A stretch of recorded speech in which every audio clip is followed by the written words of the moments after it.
After a lot of thought and prayer and support from my family, I decided to pack up my tiny one-bedroom apartment in Los Angeles, California, and move back in with my parents at the age of 43. It was beginning to be too much for me mentally, physically, financially, and I decided to protect my mental health. Shortly after moving in with my family, I broke my toe on my left foot, and it kind of forced me to be still in a way. I still had to work because the bills don't stop, um, but I have slowed down and I've tried to spend more time outdoors, spend more time in nature. And I feel like I'm getting to know myself again and I'm figuring out the type of woman I want to be moving forward. This is my story.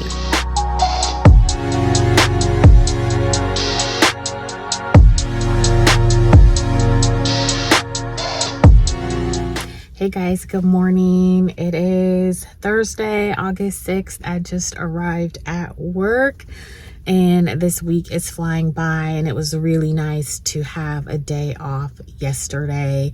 The sun is super bright, so I have my little visor this way. So it is Thursday. Not too much on the agenda as far as work goes. It is super slow at work.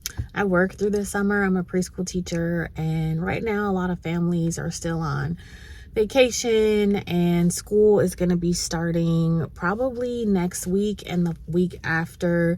So it's been pretty slow as families are just enjoying the last little bit of their vacation. So that's why I was able to take the day off yesterday, because it was really slow.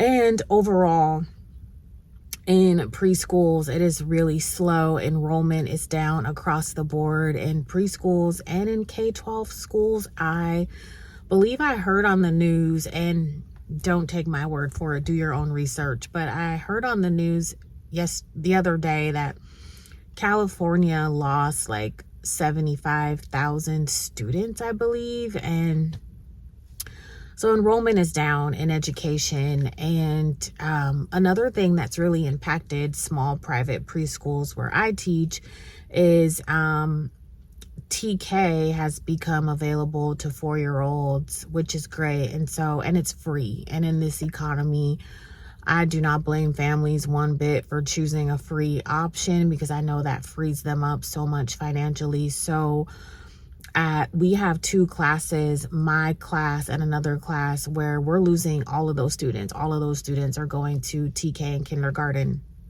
So I feel like my field is slowly dying, and I'm going to have to pivot quick, fast, and in a hurry. And this has been coming down the pipeline for quite some time now. So I'm going to have to figure things out.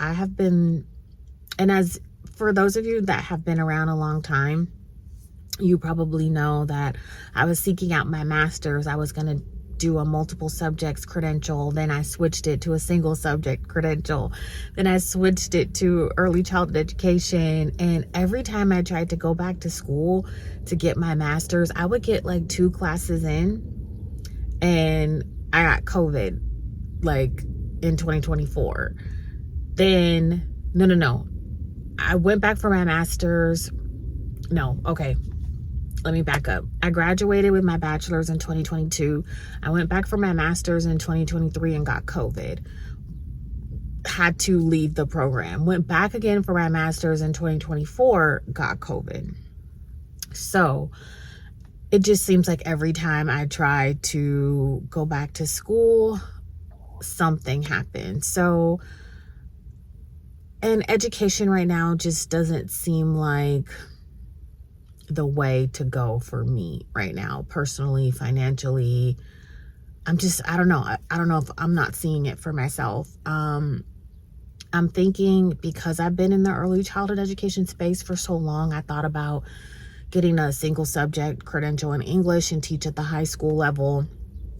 But I love reading and literature and writing so much. I know that in this time where there's AI and I would be seeing like some upwards of 100 plus students a day in high school, and I don't know if that'll be a good fit for me. So I just want to talk literature and write stories. I don't want to really grade papers and get into like the politics of education in high school. I don't know. So I'm rambling here, but I'm thinking about some social work. I'm thinking about doing an MSW and then sit for licensure, which is going to be a lot of school, a lot of time, a lot of money that I don't currently have, which is why, one of the reasons why I made this decision to move in with my parents at 43, so I could save money, have this time to really think about what I'm going to do moving forward. I'm also looking for a job in my fiance's town. So, eventually I will be moving in with him, but I want to have my job first. I don't want to give up this job that I have now because the job market is a big thumbs down right now. So I'm holding on to my job here, and I'm just going to roll this particular job until the wheels fall off of it. But I need to look into some other careers. So that's kind of where I am on the career front. And moving back in with my parents, it was a tough decision. I have thought about this since like December of last year of 2025, and finally made the decision. And it was a tough decision. And it's not just like, oh, I moved back in with my parents and I have all this money and I'm so happy now. I've had my days where I've broken down and I felt like a failure as a person. I felt like a failure as a mother. I'm like, oh my God, I'm supposed to be, so much further along in life. So I definitely have my days where I'm like, what am I doing? And I should have so much more at my age. I should be so much further along at my age. But it's like I'm putting these arbitrary rules and these unrealistic expectations on myself, and I can't compare myself and my journey to anyone else's journey. So I have my good days and I have my bad days. I've had like probably 3 breakdowns since I've moved. One is when I broke my toe. I just unraveled. And then I have days where I'm just like, WTF, what's happening with my life right now. So I just wanted to throw this info out there. If you are feeling stuck, lost, if you're struggling financially, and I know not everybody has family that they can move in with, or maybe you're out of state and you live alone and you don't have family nearby, or maybe your parents are deceased. And I know it's not an option for everybody, so I feel very privileged in that way. But it's a struggle to be in this economy and live alone. I was living alone just with my son and I was drowning every month, trying to cover my rent, my bills, my vehicle, student loans. Like, I was knee deep in the trenches, and it was really hard for me, and it was really starting to affect my mental health. Now that I've been with my parents for about 3 months now, I do feel a lot of relief. I do feel a lot of weight lifted off of my shoulders. I just have to stop being so hard on myself. I have to believe in myself more, and I have to take more risks and step out on faith as far as like my career goes. I just have to leap and jump and pivot and move and get out of my own way, and just really rely on God and trust Him, and really lean on the people closest to me, which is my family and my fiance, and just go from there and just take it day by day. I know that things are going to work themselves out. They always do. And being in this situation, I feel like it's definitely humbling me in a lot of ways. And I feel that I can be more present with my family, with my friends. I feel like I can be more present at work. And I feel like at the end of the day, it's just going to make me a better person. It's just going to give me more experience, more stories, and more things to talk about, and more things to write about.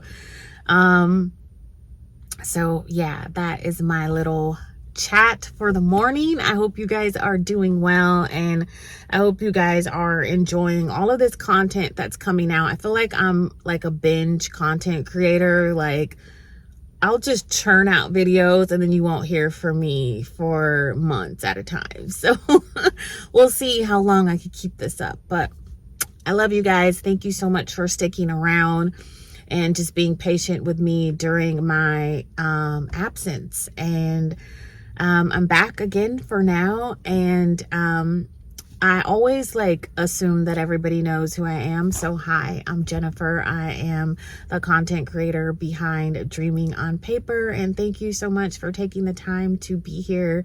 And I hope you have an awesome day. Bye. So after work, I treated myself to a meal at CPK with a gift card that I've been holding on to. And I was working on this poem that I was writing for my fiance while I enjoyed all of this goodness. It was so delicious. So excited to finally use that gift card. And after that, I went to the library so I can type this poem out and get it ready to send it to him. And we'll later be posting that on my Substack. If you haven't followed me on Substack, the link should be in the description box, but that's only if you like poetry, short stories, some prose, some personal essays, if that's your thing. If not, it's totally fine. So that was my day, and thank you guys again so much for hanging out with me, and I will see you in the next video. Bye.